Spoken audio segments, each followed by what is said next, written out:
Here we go. I'm just getting my screen recording up here and ready to go.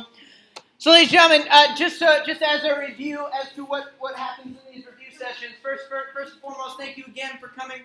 I do appreciate you taking your time out of your evening in order to set this time aside to study for AP World History. I am thrilled that you are taking this exam. Remember, if you pass this exam, not only does it look good for college applications, but it also will help you get credits in college. Most colleges will take at least some AP credits. And so, by taking this exam, by studying like you are doing, you are putting yourself into a better position for this. A few things I said for those of you that were in here as we started, you already heard this, but for those of you that just came, you are now entering the red zone. We got 2.5 weeks before this AP exam, and that means that you should be spending time each day reviewing at least a little bit for the AP exam. I suggest getting into study groups. I know a lot of you have your own different friend groups. A lot of you are connected through just sports or other sorts of activities. Utilize that. Get together on Friday nights. Yeah, right. Get together on Saturdays. Get yourself a pizza. Have one of your parents order a pizza. Do something in order to get together. Ladies and gentlemen, please don't make me talk over you. If you want to socialize, then just go home. If you want to socialize, go home. In all seriousness, I won't take it personally, but if that's what you're here for, then you're better served not being here. So, get together on Friday night, study, quiz each other, test each other. This website that was developed first by Ms. Jacobson, but then I also added some of my own things as well, is really, really helpful. There are a lot of resources in there that you can use to help each other study. There are links to past AP free response questions. There are links to multiple choice questions. There are links to cram packets. There are links to crash course. There are so many resources at your fingertips. In addition, many of you have those test review books from the Princeton Review, from Kaplan, from Ethelwood, or Fast Track 205. You have those things at your fingertips. Use them, but don't just use it on your own. Collaborate with each other. Work with each other. I know all of you are really good at Google Docs because when I read all of your essays, they all look very similar. So I know that you didn't just randomly all have the same pieces of evidence for everything. I'm old, but I'm not that old. So I understand that. But use that to your advantage because that helped you in the class and that's going to help you on the AP exam. In addition, I also told those who were here, if you want to practice writing an essay, sit yourself down, hand your parents your cell phone, maybe lock it, don't tell them the code first. But hand your parents your cell phone and say, listen, I need you to hold this for the next 35 minutes because I'm going to try to write an essay in 35 minutes on a cold prompt. Write it. Hand it to me. I'll grade it for you. I'll give you that feedback. I'll tell you, hey, you needed more evidence. Hey, your argument wasn't clear. Hey, your thesis was too vague. I'll tell you those sorts of things. Use that, reflect on it, and practice. The best way to study is to practice. It's like anything. Shea wasn't hitting slap shots from half ice, whatever you call that, half ice, for the first time ever this year. He practices that. Sarah Angmeyer's not doing the strokes and swim and water polo and shots for water polo. She's not doing those sorts of things for the first time ever. She is practicing over and over and over, and then Chucky's telling her faster and faster. So it's a constant thing. Does that make sense? You have to practice, and the only way to get better is to continuously do that. Does anybody have any questions on studying? Connor? Not really about studying, but is the essay prompt on the test going to be the same for everyone, or is it different? Good question. Most of you will have the same prompt. Last year what happened, so there are two exams that are given. There's a national exam and there's an international exam. So the national exam is what most of you will probably get, and in all likelihood, probably all of you will get. So you will have similar essay questions.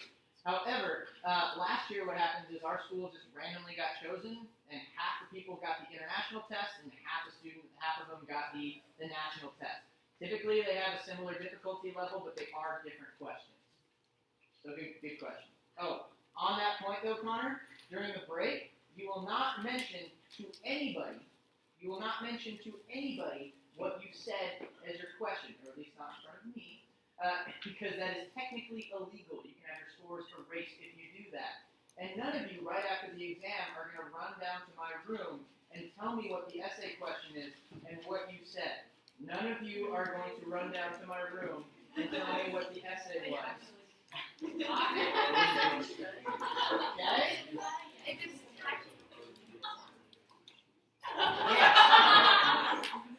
Who, somebody had a hand up.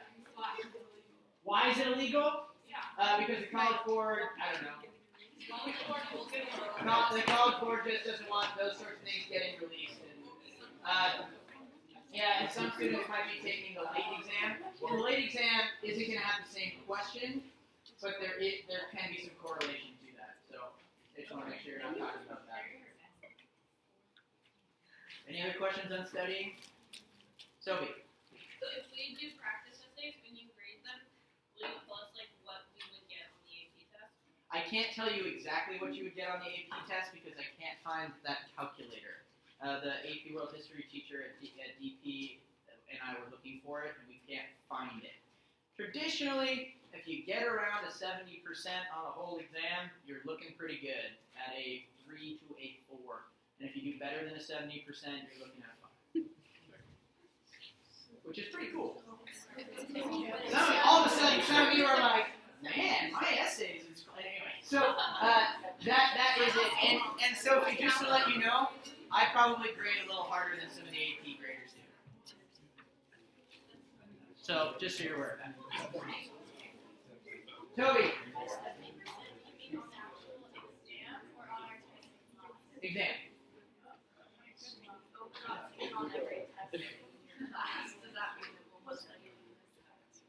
Possibly. If you can study. So, let me help you with the breakdown of the test, just to make sure that we go over this constantly. When you show up at 7:30 on May 11th, which is a late start day, but it is not a late start day for you. When you show up at 7:30, that's a.m. When you show up at 7:30 a.m., and you make sure you know where you are assigned by going to the library window, and you are waiting outside your classroom at 7:30 a.m., not late start, you need with you at least 2 pencils, number 2. 2 number 2 pencils. If you use one of those mechanical ones, make sure it's number 2 lead. Number 2 pencils. You also, I would bring 2 black pens. At least 2 black pens. You'll be doing multiple choice in pencil. You'll be writing your essays in pen. So, and if you need to cross out, because I know California students are afraid of commitment, if you need to cross out, you need to do that, you can put one nice, neat line through whatever you're crossing out. You don't need to scribble, you don't need to worry about that, but just know that you are not going to be using pencil on your essays.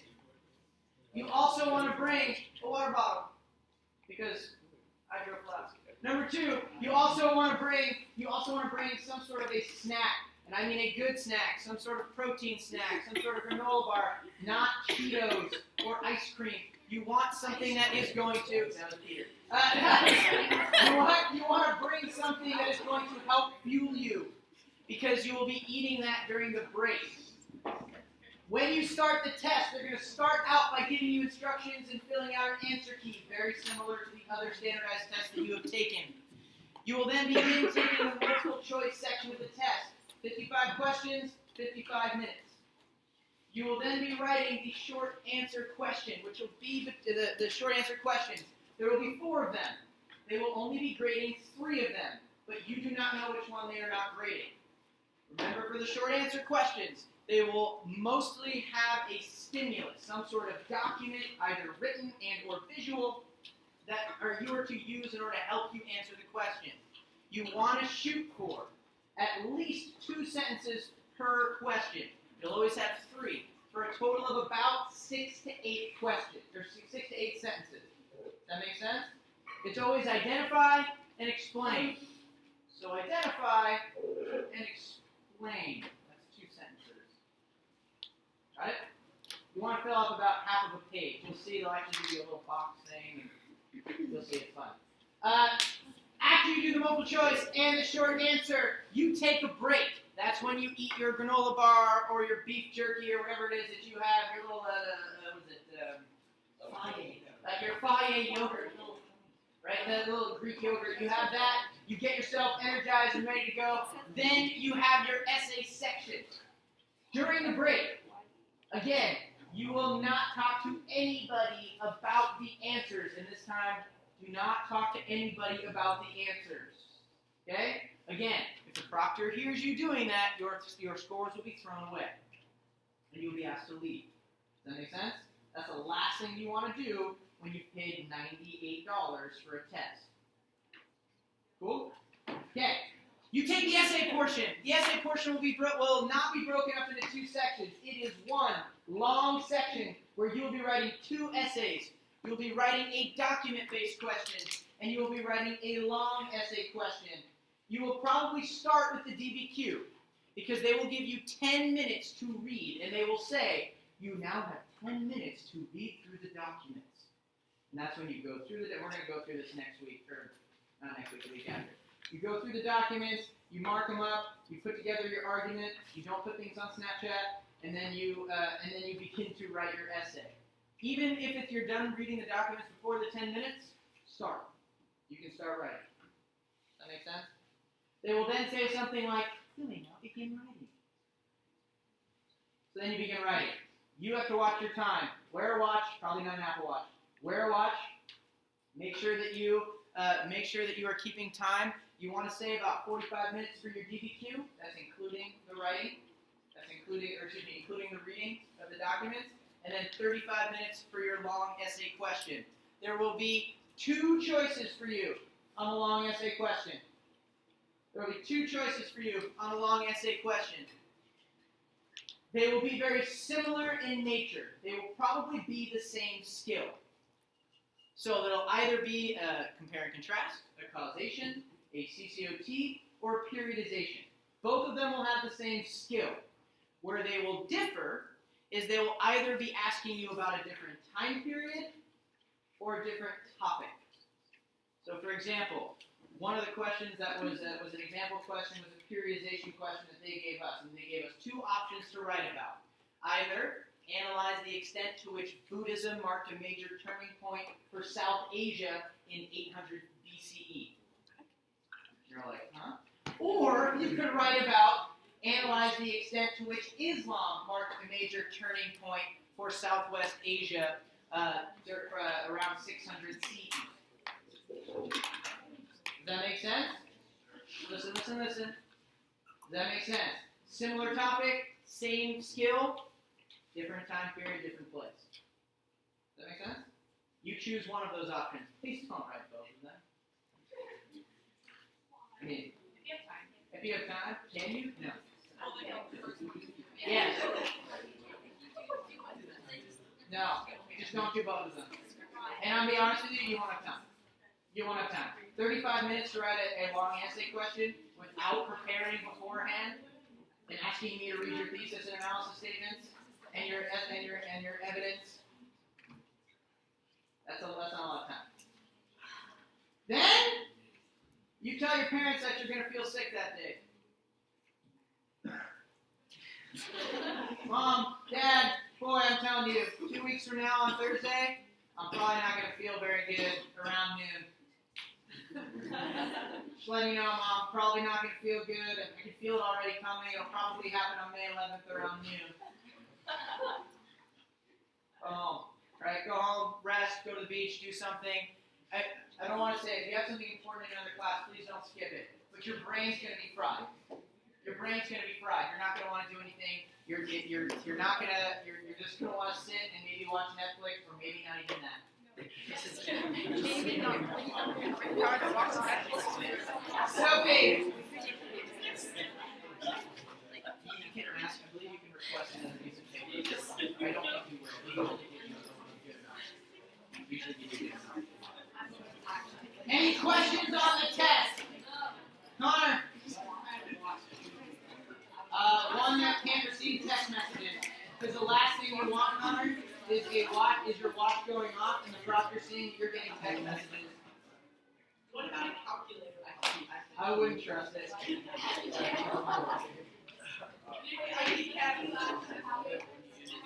Okay, So let's go through our short answer questions together. And I'm sorry that these were a little bit confusing. I will shift that. So one more time, I am going to ask that you cut down conversations, please. If it's going to help you to not sit next to a friend, then don't sit next to a friend.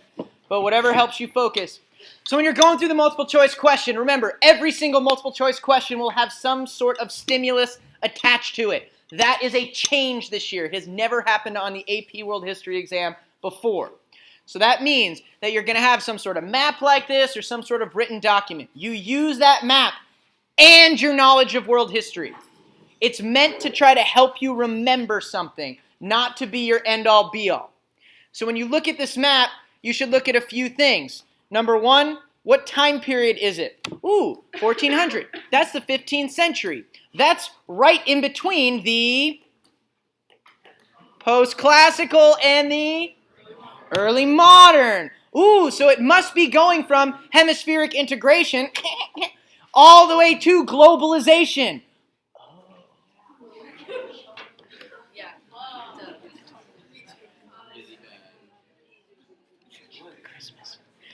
The particular trade route, the particular routes and timings of the voyages depicted on the maps best reflect which of the following characteristics of Omani merchants, to which you say, God, Mr. Rafdal never even mentioned the Omani. No, I'm pretty sure I didn't. And if I did, it wasn't my fault. So, ladies and gentlemen, you're presented with a question. You're presented with a question where it's more specific than you think, and you go, oh, shoot.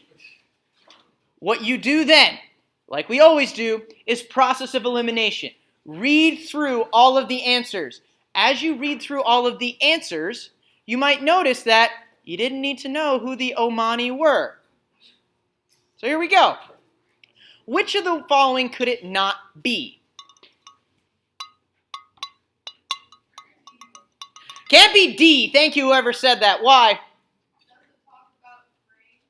Yeah, and I mean, that just didn't happen.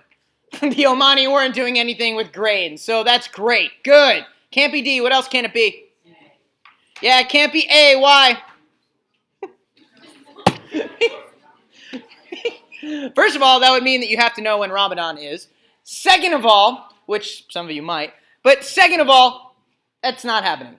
Right? That's not, you don't see that. You don't see that. We're not seeing trade stopping necessarily. Good. What else can it be? Yeah, it can't be C. Why? Peter. Yes, it doesn't show you Portuguese trade routes. And ladies and gentlemen, what time period? 1400. Have we seen the Portuguese rounding the tip of Africa by 1400? No, we have not. 50 years later? Okay. But not yet. Now, you look at C. You look at C and you say you look at B and you say their advanced knowledge of Indian Ocean currents and monsoon wind patterns. If you didn't know who the Omani were, but you knew that Indian Ocean trade was facilitated by new knowledge of monsoon winds, you got that answer correct. Does that make sense? And we talked about one of those major trends for post-classical era into early modern is the increase of understanding and technology that facilitates trade. 19. Based on the maps and your knowledge of world history, which of the best describes the effect of the spread of Islam on Indian Ocean trade? Again, what can it not be? Which one? Why not B? Great! Trade routes don't disappear. At least not totally. It's not like, whoop, no more Silk Roads. Guess nobody's going there. No, it may not be as much, but you're still going to see trade going through. So good. And disappearance. What's that an example of in a multiple choice question? It's an all or nothing. If you see an all or nothing, you better be 100% positive that that answer is either completely true or completely false. Does that make sense? Because in history, if it says the disappearance, that means there would just have to be one person who traveled on a previously existing trade route to make that false. Does that make sense? Good. Can't be B. What else can it be? Why not C? Good. That's great. And they're probably testing whether or not well, I guess this is land-based caravan. Oh, and maritime, like Disney. Good. What else can it not be? Why not? Somebody said it. Yeah, Georgia, why not? Well, when I think of like isolated world regions, I think of like the Americas, and like that's not it. Because we know that the Indian Ocean Trade Network had been around since the pre-classical era. Miss Jacobson's class had the blessing of reading that article, Southernization. Most things that we consider cool come from India. And if you're in my class, you're like, oh man. Therefore, it has to be what? Has to be A. Again. That's fine. Everyone's high-fiving. There's no need to do the again. Good. Now, 20. Back here. I know it's super exciting when you get them right. I know that's great. But try to focus it back. Riley, question. Yeah, I'm confused. I thought it was B because like Africa, Like Southern Africa, like Zimbabwe down there. Isolated. Isolated means not part of anything. Not with the Bantu, and not with the Great Zimbabwe trading with Mali. Say it again. Borobudur was post-classical era, very early on, very involved in trade, particularly around Asia. I like the question, though. 20. Which of the following factors contributed most to Omani traders' ability to undertake the voyages depicted upon the map? And then we go down here to the answers here. Either A, the strong backing for the voyages by the Caliphate. That's just not the answer. So, good. B, navigational and maritime innovations such as the astrolabe and lateen sail. Okay. The spread of Arabic as the language of commerce in the Mediterranean, Red Sea, and Western Indian Ocean basins. Or D, the innovations of agriculture such as the Qanat and the Noria, which allowed Omani population to increase rapidly. It's either going to be B or C. I'm going to go with B as well.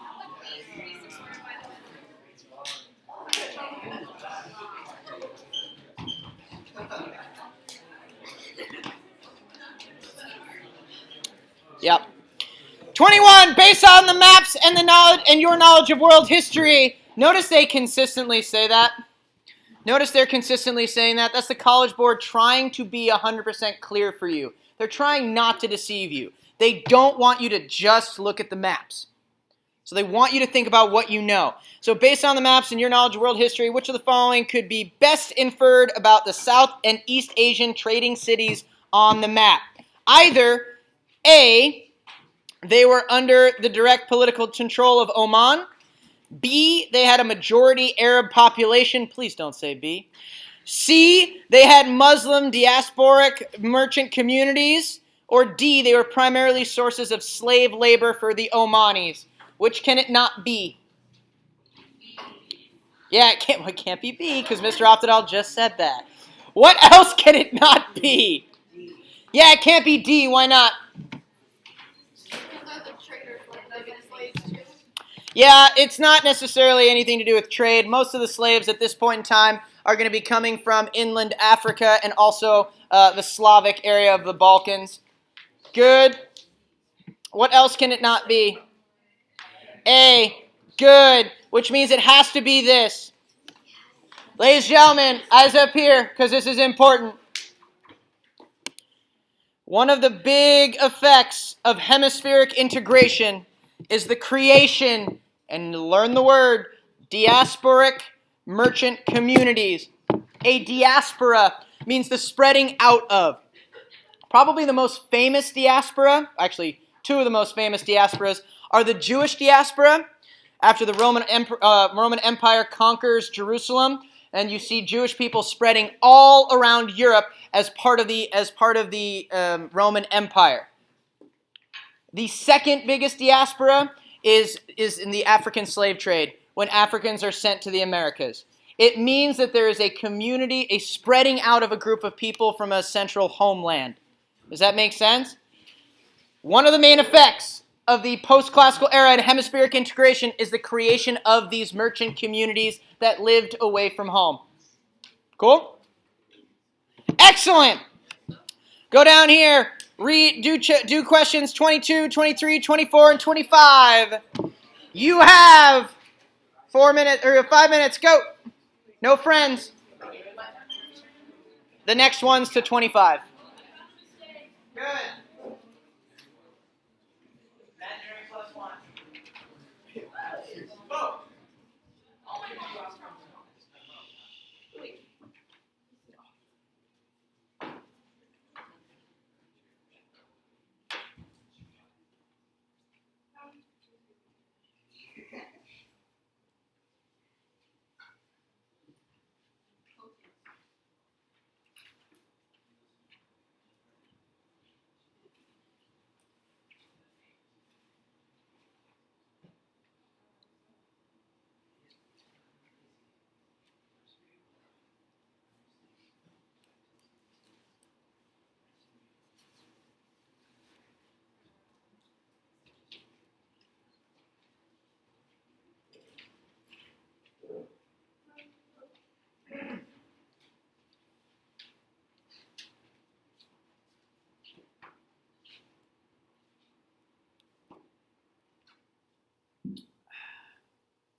Profits.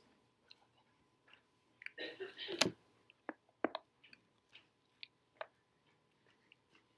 you tell me what proper charter means? Charter? Is that what you're asking? Like when it says affiliated. Yeah. Wait, where is it? Oh yeah, proper charter. The proper charter. Charter is it's like a document that says that you are given rights to something. And so these are the East India Company. Oh, thank you. That makes sense?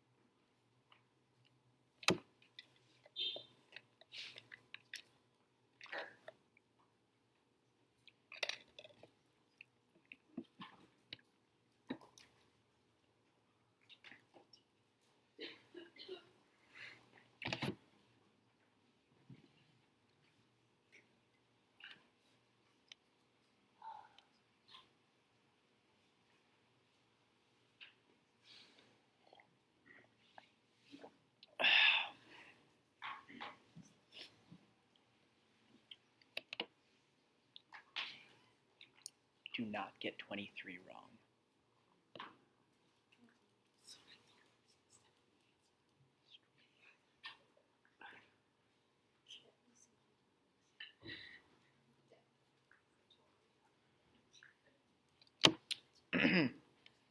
Another 2 minutes.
Another minute.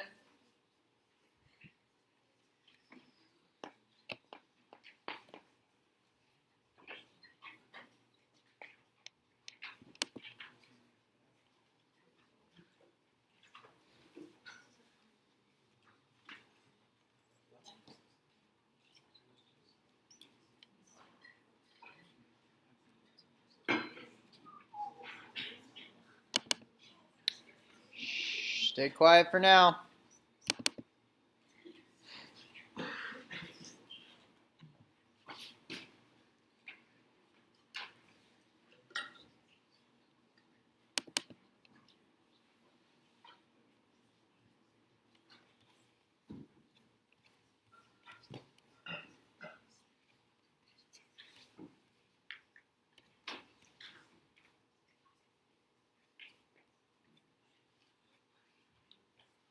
And 10, 9, 8, 7,